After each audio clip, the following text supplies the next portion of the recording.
Hi, I'm Adam Albaba, and you're watching MediaPlex This Week.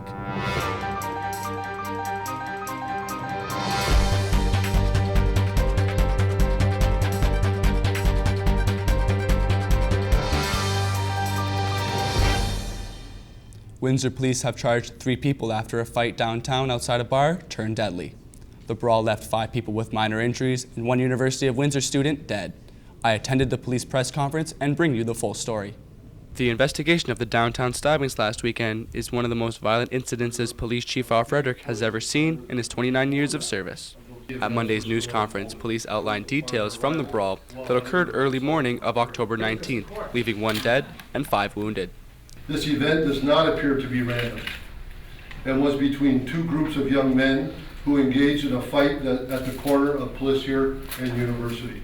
Frederick says there has been little cooperation with people involved in the incident, including victims and bystanders. And I can tell you from experience that our presence doesn't always deter people from being engaged in an emotionally charged event like this. Inspector of Chief Operations William Donnelly says the investigation is still ongoing and more charges are likely.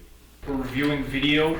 We're at least 10 people right now that we know of, but that number may grow. We're trying to identify all the people that were involved in this particular incident. The facts that have been confirmed are the melee began at Midnight Club and ended here at the corner of Paderewski and Park Street. Gotham Kevin Kugathison, a University of Windsor student, died in the hospital after multiple stab wounds. With 7 downtown officers on the scene immediately following the brawl, Mayor Eddie Francis says the police response was appropriate. We are not going to deplete citywide coverage for downtown. It's got to be balanced. Francis is responding to criticism from businesses downtown. The Downtown Windsor Business Improvement Association wants to see a larger police presence at night. If you look downtown at 3 in the morning, 4 in the morning, it's like Times Square in New York. That's the busy time downtown, and that's when we have to have really good security. Francis says there is already heightened police presence during those times. The strategy that's in place today is not a strategy that is typical of the police service, and it is a strategy that is not typical of many municipalities. But it's a strategy that we arrived to after years and years and years of a particular downtown posing particular challenges. Anyone with information is advised to contact Crime Stoppers or police officials directly. For MediaPlex News, I'm Adam Albaba. 22-year-old Dwayne Nicholas Pierce is charged with first-degree murder. 30-year-old Ali Mahmoud Ahmed is charged with possession of a weapon dangerous to the public. And 22-year-old Abdul Al-Busaileh is charged with aggravated assault and possession of a weapon dangerous to the public peace. Did you eat 5 servings of fruits and vegetables today? If not, Veronica Tchaikovsky tells us how. This is one way to eat fresh veggies, but local nutritionists say it may not be the best way to get the nutrients your body needs every day.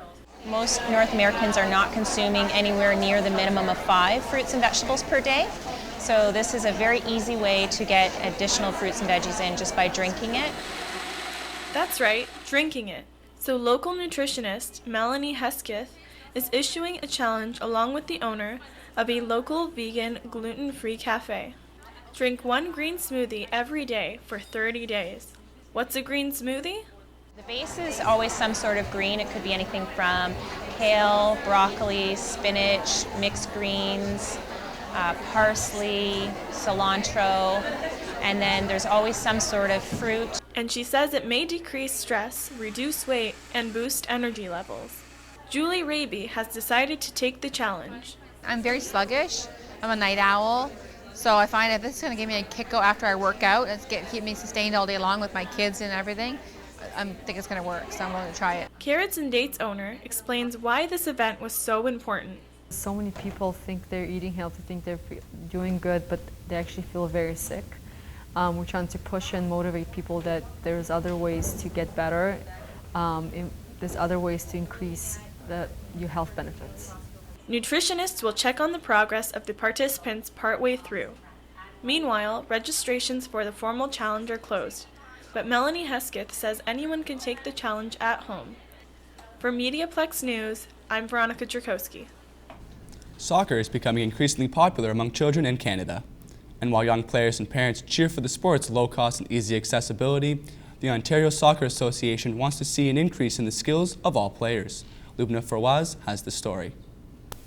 Anissa Dionisi looks like any other 10-year-old finishing her homework, but look closely at her clothes This is a committed and competitive soccer team goalie.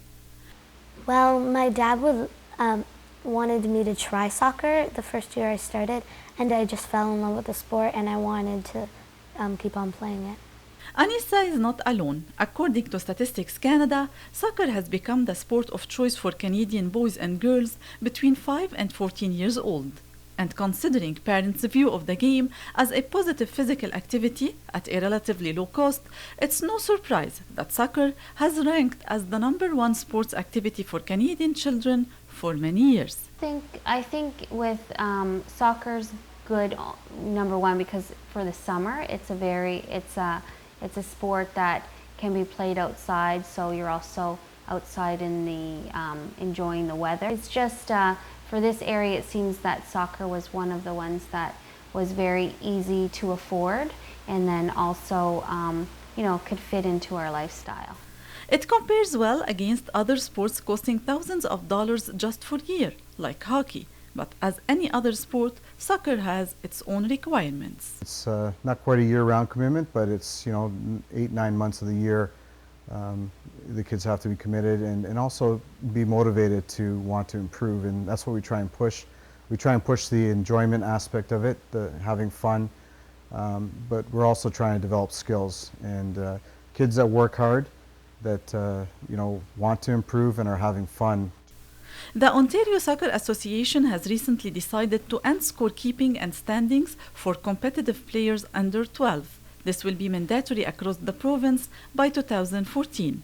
It will be a big change for the players, though even now, Anissa Dionisi does not worry much about the score. I'm not worried about if I let in a goal, my team will be mad at me because my team understands it, and my coach always says, if you let in a goal, it's not just your fault, it's the whole team's fault.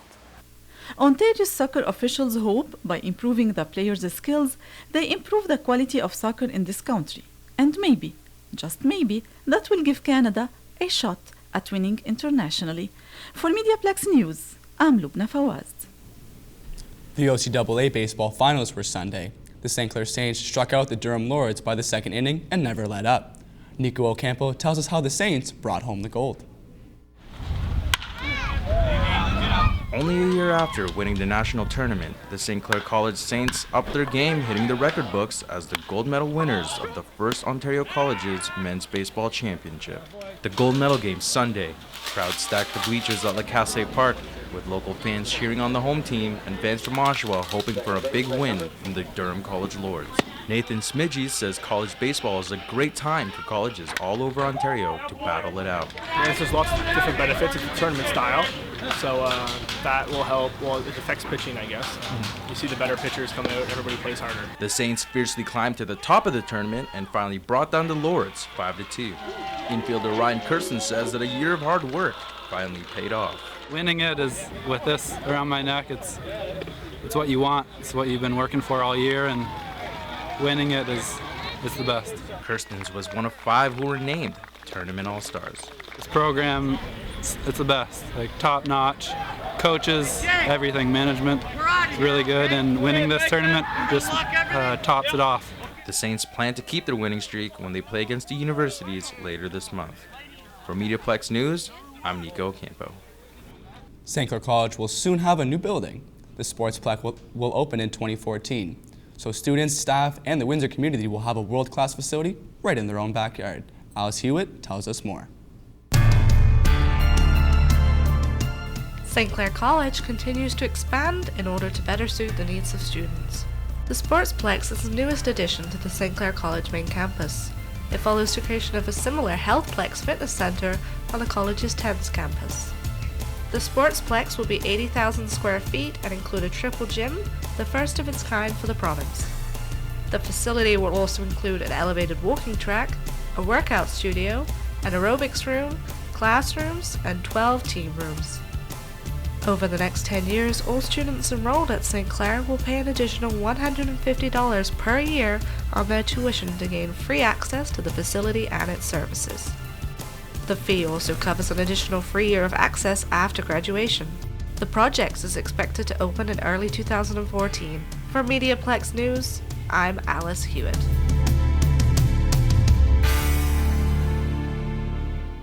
Do you ever wonder about the players behind the Spitfire jersey? Kyle Simpkins has the story.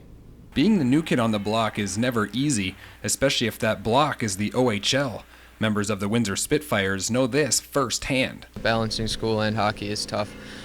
Coming into the OHL as a 16-year-old, I knew it was going to be a tough thing for me. The pressures of moving away from home and entering a new school are not the only obstacles. The game itself is a big challenge. Speed-wise, I think I'm doing a little bit better than the physicality side, because obviously I'm on the smaller side. Players who move away from home to play for an OHL team live with a billet family.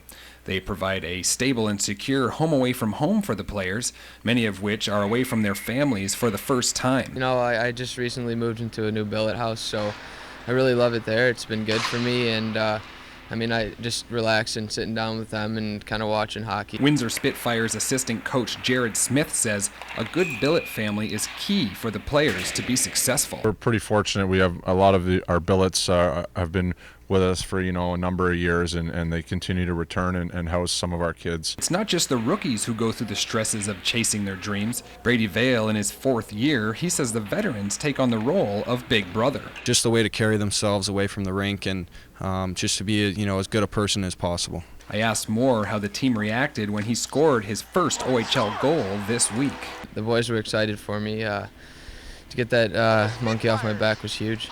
Just kind of give them a good clap in the room after, but the main thing is just being happy for them, and hopefully he gets a bunch more this year. And it's promising. They're only 8 games into a long 68-game regular season. For MediaPlex News Now, I'm Kyle Simpkins. Windsor and Essex County's most accomplished long-distance runner is Dana Paderewski. She has run under the Canadian record for the half marathon, and John Trzanczyk spends 5 minutes with her this week. Hi, I'm John Trzanczyk, and this is 5 Minutes with Dana Paderewski. Dana is a native of Tecumseh and is the 2012 Canada Running Series female champion. What is your greatest athletic accomplishment? Probably have to be running the Niagara International Marathon and being under the Canadian half marathon record. It was just one of those races where everything went right and felt great, and hopefully I have one of those again. And is that record still there to be had? It didn't qualify as the new Canadian record just due to the way that the course was shaped, but it was still a personal best for me, so that's good enough. Okay. And what are your current goals and plans as an athlete? Currently in the process of moving out to Vancouver to train with Richard Lee. He coached Dylan Wykes, who was the first men's Canadian Olympic finisher in London this last summer. So just being a part of that group and having actually a training group, whereas usually I'm solo, I'm really excited to make that change. What is a typical training day for you right now? Most days I get up at 6 o'clock, go out for a run, probably 12 to 14K, go to work, and then some days I'll come home from work and run again, or I'll have a longer session that day, usually a day that I'm not working. And what distance are you focusing on? Are you moving to the marathon? Hope to move towards the marathon in the next year or so. It's something I've been looking towards for the last few years, but just kept getting injured. So it's still definitely a goal. I really hope to just get back to normal mileage and just have that be a possibility for me. But the main goal would be Rio 2016 for the marathon.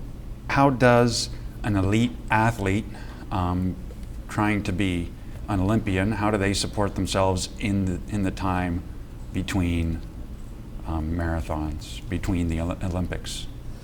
You pick races that pay a lot and hope that you have some sponsorship support. It's hard to get funding with Athletics Canada unless you've run a marathon. Or if you've run a fast 10K, there's not really any support in between. So sometimes that's a challenge just because you're trying to train, you're trying to recover, but at the same time you do still have to find money. So unless you have some big bonus races, usually you do have to work, and that can sort of put a bit of a damper on recovery and training as hard as you really want to. So it's a bit of a difficult situation if you're just trying to have that breakthrough marathon, and until you get it, you're sort of it's just more difficult than like So if you're for now- already established. For now, you'll still target some shorter races that with prizes Yeah. to work, and then work your way up and try to break through. Yeah, you still would want to race a bit, just because, you can only race a few marathons a year at most, but obviously you can race more of the shorter races, and just sort of hoping that you have some good wins there that can help fill in the gap. Okay, so the Canadian female marathon record that held for 28 years just fell on Sunday in Toronto. What are your thoughts on that? It was a bit of a difficult thing to watch. I did want to be that person who broke it, but obviously Lanny and Krista have been gunning for it for the last year or so. So I knew it wasn't probably going to wait for me, but I just hope that in the next few years I can re-break it. Thank you, Dana. I'm John Trajanczyk, and we have spent 5 minutes with Dana Paderewski. In weather this weekend, expect a high of 10 degrees Celsius on Saturday with a low of 4 and some rain showers. Sunday will be partly cloudy with a high of 10 degrees and a low of 2. Expect the sun to come out shining on Monday as we experience a high of 11 and a low of 3 degrees Celsius. We are very proud of our journalism program here at the MediaPlex, and one of our instructors, Jana Hallam, put together this piece to explain of what we're all about and who we are.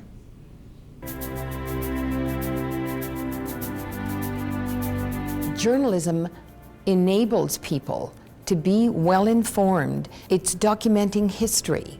It's an extraordinary way for people to be connected with their community. What happens in the world affects us. What happens in our community affects us. What happens in the province affects us. And we get to be the eyes and ears and tell the stories. There are many stories that need to be told, and those things add value to our life. I'm always meeting new people.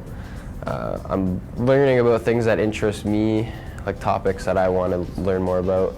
It's neat to know that so many people are relying on me. It makes you strive for perfection, or makes you strive for accuracy.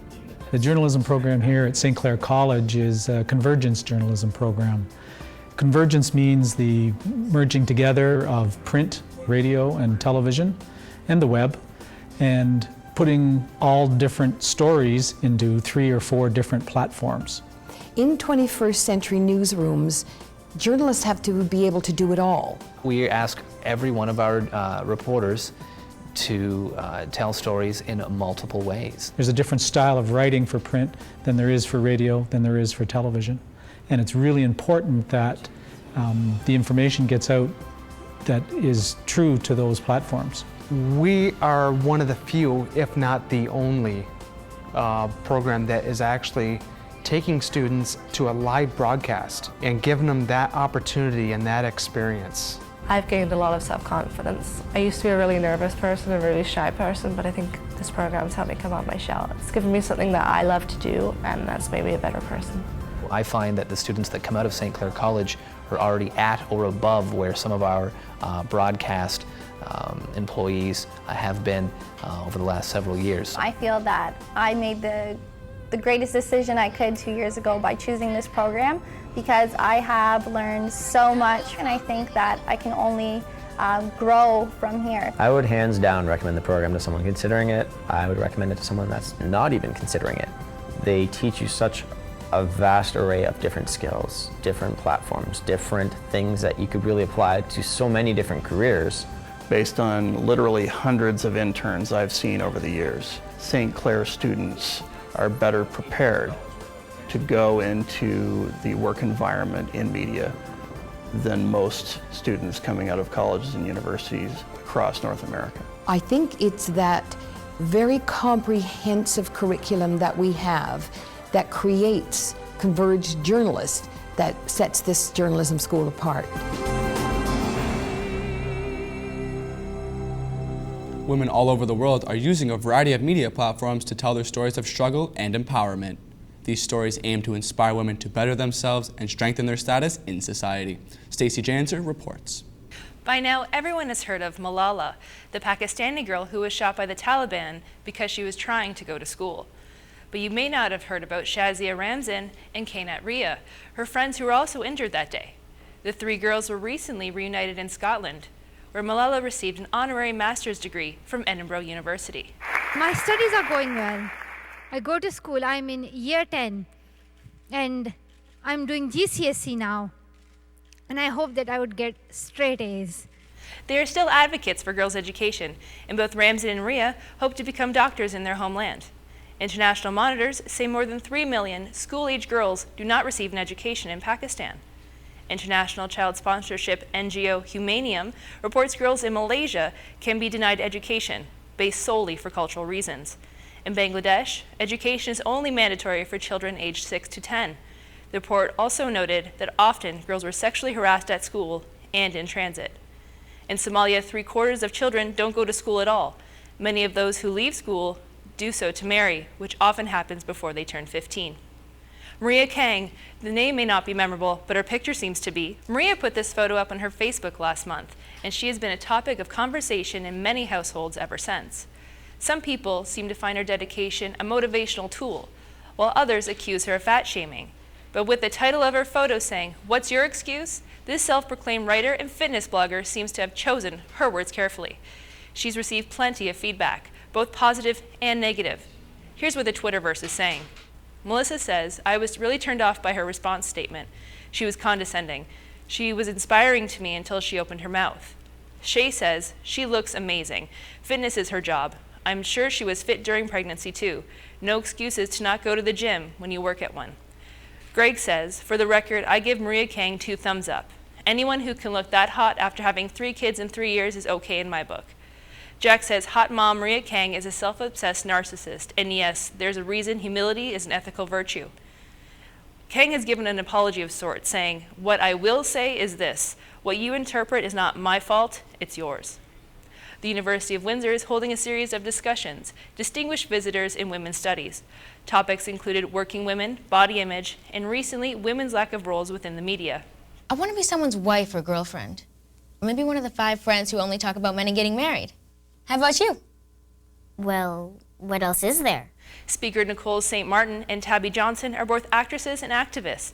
They've been telling audiences that the issue is discrimination, but not against just one gender. I want to give confidence to young women who will hopefully take that confidence and then give confidence to young men, because I am a firm believer, again, I will reiterate, that unless men are liberated, it's going to be really hard for us to be liberated. Because here's what I used to tell my students, we bleed 7 days and we don't die. That's how powerful we are. Just saying. All of these strong women are presenting topics women may encounter daily. They're using media as a tool to bring to light topics we may not normally discuss. This has been a short presentation on a few issues women face in our world today. The popularity of craft beers is skyrocketing, with a sales growth of 45% according to the LCBO. Windsor consumers had the opportunity to celebrate with a festival that allowed people to sample brews from all across Ontario. Sean Preble tells us more. Craft beer is on the rise in Windsor. As more microbreweries open in Ontario, people are turning to craft beer as an alternative to those brewed by large corporations. To celebrate the craft, 2 residents have started their own craft beer festival. Adriano Chotoli, co-founder of Windsor Eats, says he wanted to give Windsorites a chance to try something new. We're wanting to show them that a beer, especially through craft beer, is that there's a lot more flavor to be had with the beer, as opposed to the big corporate ones that are being brewed. A lot of the small batches that we have here from across the province, they really pack a lot of punch. Moya Cornwall and visiting Torontonian Nick Lambert said craft beer is something different, and that's what drew them to the festival. I'm always going to the LCBO and trying to find something interesting and fun and different to try, so hopefully I'll find a new beer here and start buying that on a regular basis. So it's a good place to try out some new stuff. I guess maybe hoping to find something that other people don't know about. Find a hidden gem. It's clear from the crowds here at the Craft Beer Festival that craft and microbrews are indeed increasing in popularity. So instead of going out and buying a beer bottle for one of your regular brands, why not try a craft brew? Reporting from the Walkerville Brewery, for MediaPlex News Now, I'm Sean Preble. Cheers. Since 1993, Border City Wrestling has come to Windsor. St. Clair College's South Campus held the organization's 20th anniversary on Saturday. We sent Taylor Desjardins ringside. Here's the story. St. Clair College South Campus was slammed on Saturday, bringing in loads of wrestling fans.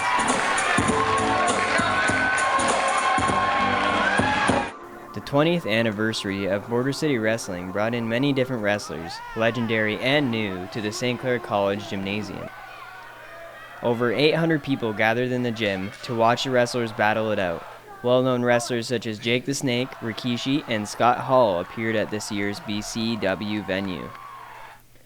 Matthew McCausland, the ring crew organizer for BCW, said he is satisfied with how many people came out to watch wrestling. Ticket sales were phenomenal. We were packed in there. We actually had to turn people away. I want to say about 50 people had to be turned away, unfortunately. We're very apologetic, but limits are limits. McCausland also said St. Clair College is a great place to hold the event for many different reasons. I love it here. The sound carries really well. The students here are great as far as helping with facilities and everything, but the actual facility itself, everything is phenomenal and top notch. Well, St. Clair College is it's a pillar of our community here in Windsor, and it's wonderful for us to be able to give something back to the community. It's a great way for us to help breed new people when it comes to production and video and all of that fun stuff. It's, there's not a lot of things that you guys can really get to do. Like there's concerts and things like that where they'll get to help out. But an event of this scale, being able to host something of this magnitude with this much to go into it, it's not easy to find.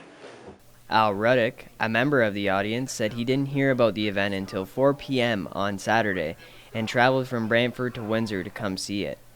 Ruddick said he has been watching since he was 6 years old and is a really big fan. When I did, I found out there's autographs, Scott Hall, everybody that was here, Rikishi, a whole bunch of them. So I came in hopes to get here quick enough, but I didn't quite get here quick enough. So I had to end up settling for back row, and you never know, we might somehow see somebody and get some autographs. I'm hoping it'll come through.